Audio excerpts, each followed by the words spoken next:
Hi, I'm Dr. Dave Hayes. Welcome to today's short rant. Today is June 19th. Not only is it Father's Day, but it is Juneteenth, celebrating the end of slavery, the Jubilee at the end of the Civil War. And I want to talk about not just Juneteenth, but the Civil Rights Act and its effect on the political economy, or basically inclusivity frees us all.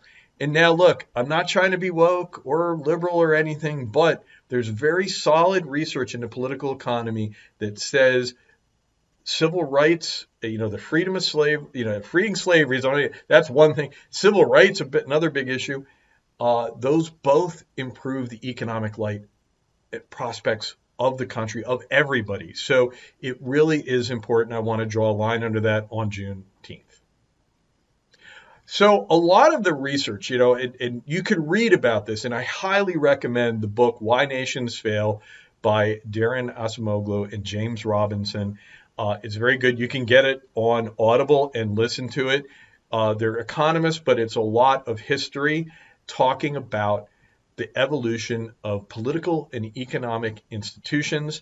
And they talk about the interplay of these things and how these institutions can tend to be inclusive, that is sharing the wealth, sharing the power with everybody, or extractive, that is taking the wealth from one group of people to benefit another. And there are both political and economic institutions involved in this. They looked at the American South, and they had a lot of interesting things to say, both in the colonial development of the country and then the postbellum development after the Civil War. The short story of U.S. institutional development is that, and there's always this question is, why the big gap between the United States and Latin America? And Acemoglu and Robinson answer that it's about the development of institutions.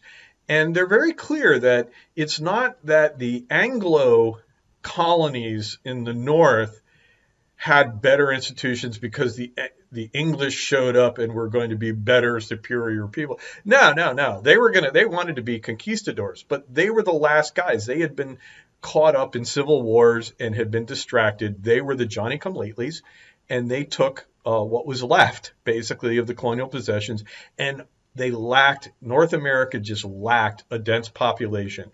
There wasn't a population that was already organized into a hierarchical society that could be decapitated and then co-opted to, hey, go out, dig us gold and bring it to us.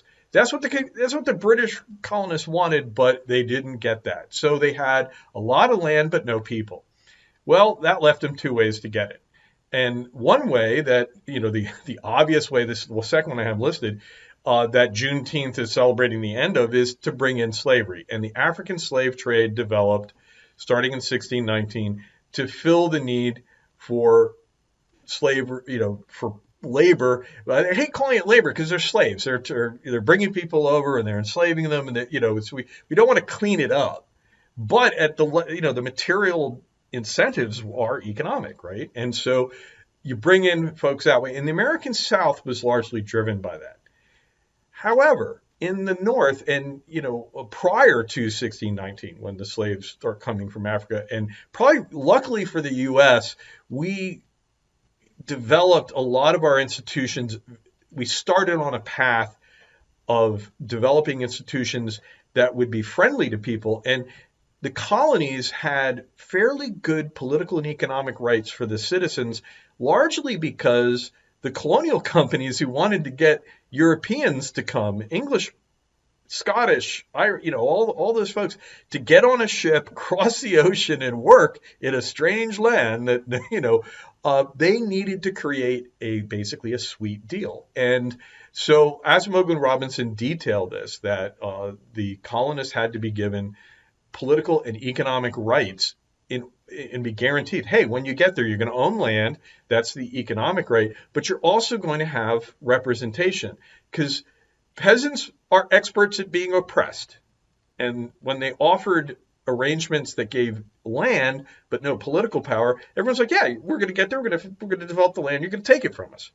Or are you going to tax us to that? We weren't born yet. It's not our first rodeo, okay? Generations have been oppressed, my lord. So these guys needed a good incentive and a good deal to get on the boat.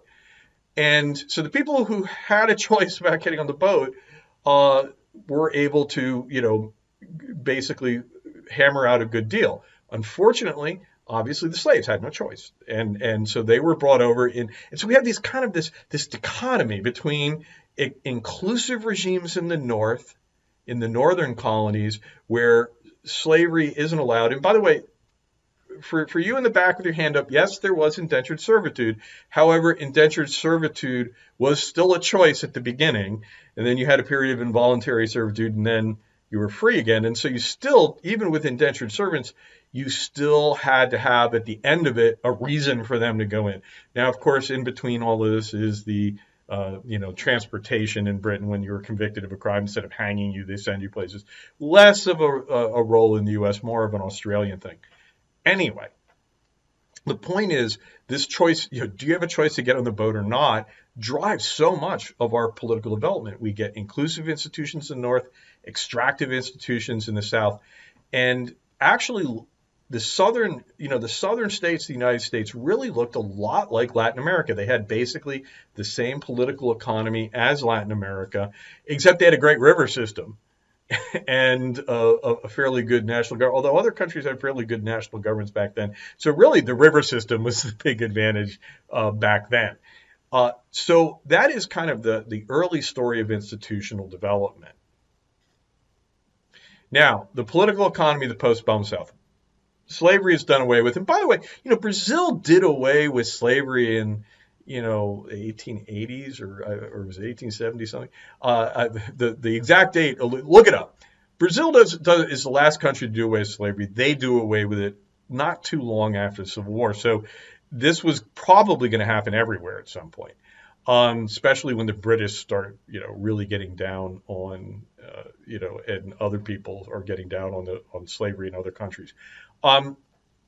Of course, the British practiced it in Jamaica and themselves. Don't get me wrong.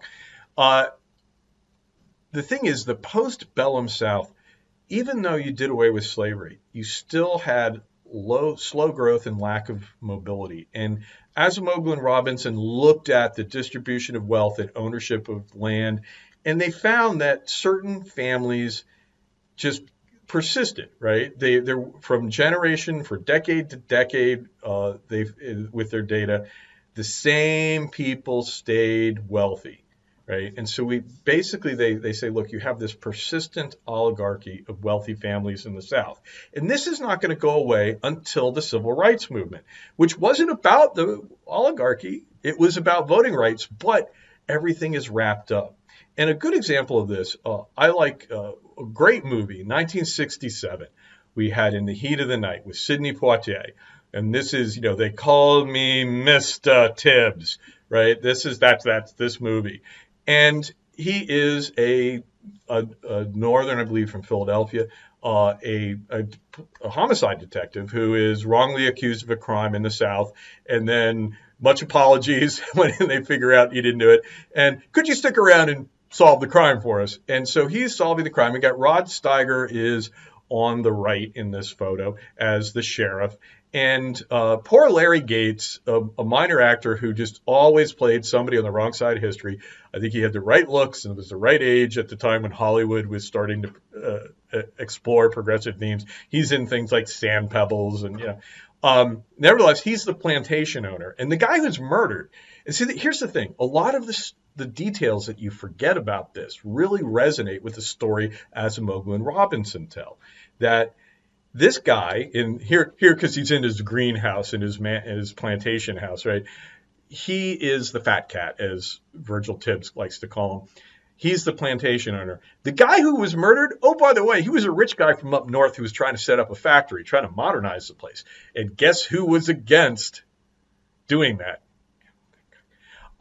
So there's that. The point, though, is this portrays the whole thing, right? And there's that famous point in the movie where Endicott, right, the plantation owner, slaps Virgil Tibbs. And Virgil Tibbs slaps him back.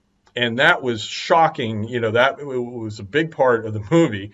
And in the movie, if my memory serves me about the exact lines, the plantation owner looks at the cop and goes, "What are you going to do about this?" And the guy said, "Well, I'm thinking about it." The cop, "I'm thinking about it." And the plantation owner shakes his head. 10 years ago, you'd have pulled your revolver and shot him. Something like that. But in a way, here's a microcosm. Here is the rich family member. He is wrapped up in, maintaining his position. He was against the factory. He had the cop. But times are changing. He's losing his pull. Oh, by the way, they're not changing so much that he's not going to be able to get a gang of guys to go after and try to beat up Virgil. Virgil is pursued by no less than 2 lynch mobs in this movie, and one of them is driven by this guy, right? And so the whole, and by the way, the movie goes on and has themes of abortion and rape. I mean, it is surprisingly relevant. 1967, they made it very relevant today. But moving on from that, the point here is it's here, right? It's in the narrative of the South, but we've kind of forgotten that. And so not to, clearly giving people voting rights in and of itself, right? Martin Luther King and John Lewis. I'm very proud that Troy University decided to rename its major hall John Lewis Hall because John Lewis was from Troy, Alabama, where I teach.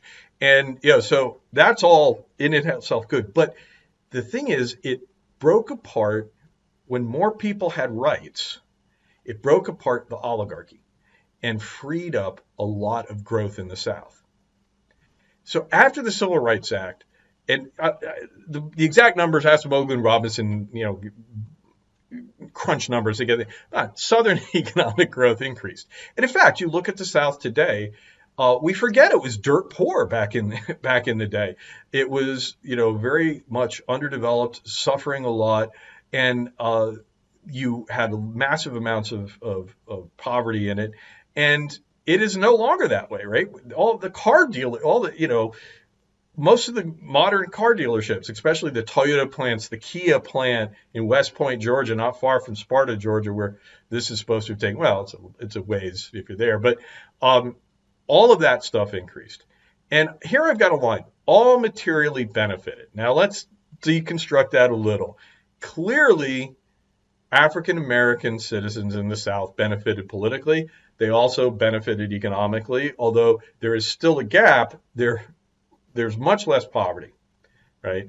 But the median income grew, and it didn't just grow for African Americans. It grew for middle class folks, right? And the greater freedoms, the greater inclusivity opened up a lot of things, and they're still in many ways dismantling, but they had a lot of controls on who could do what in southern states that have been challenged and over time, and you've gotten a much better growth.